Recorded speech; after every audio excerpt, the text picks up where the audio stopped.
আচ্ছা ছোঁয়া, এবারে তুই কি ড্রেস পরবি? সেটা তো তোকে বলবো না। তাহলে আমিও বলবো না। এই তোরা কি লাগাইছিস রে? কানে ধরে প্যাকর প্যাকর। দেখছো ওই যে রাফিন আসতেছে।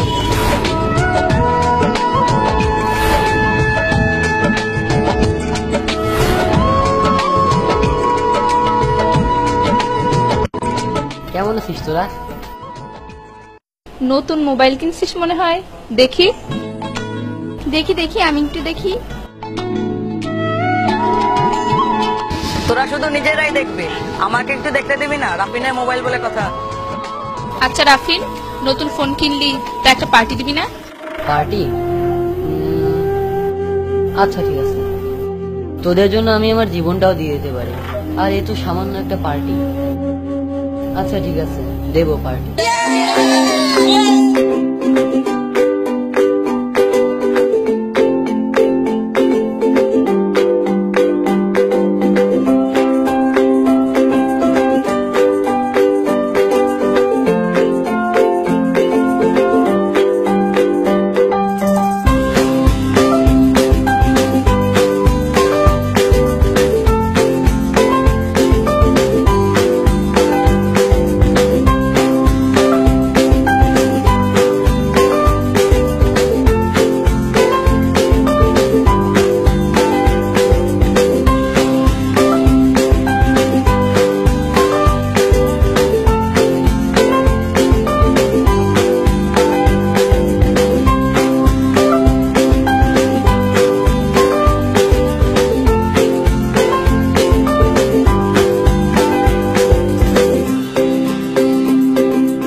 আচ্ছা তোরা বস, আমি বিলটা দিয়ে আসি।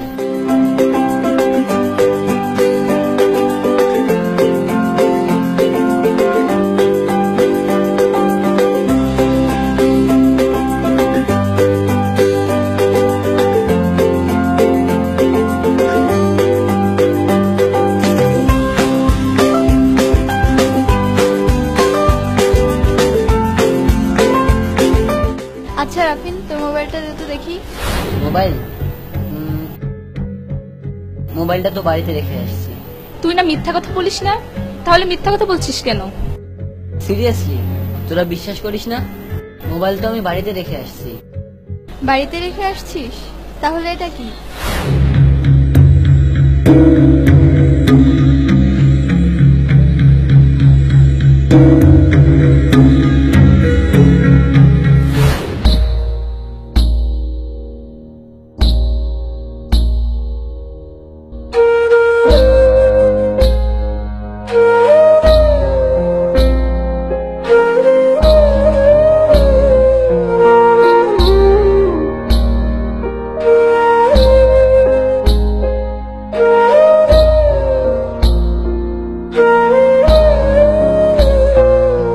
সত্যি কথা বলতে কি, ফোনটা আমি অনেক কষ্ট করে কিনেছিলাম।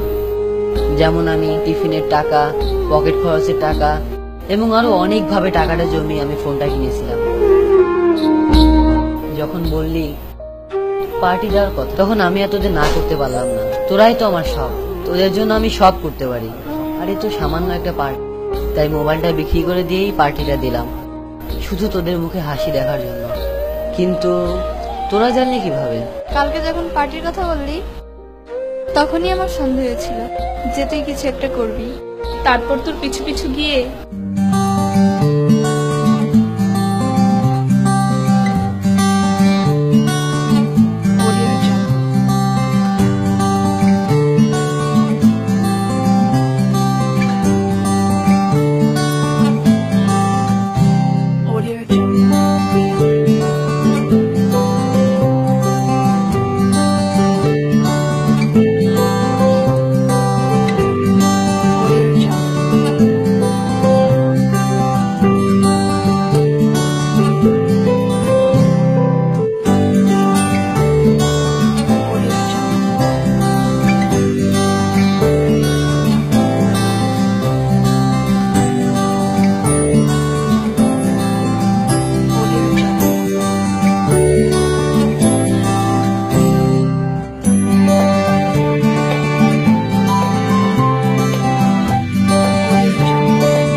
রাফিন, তুই আমাদের বেস্ট ফ্রেন্ড, তোর কাছ থেকে এটা আশা করিনি।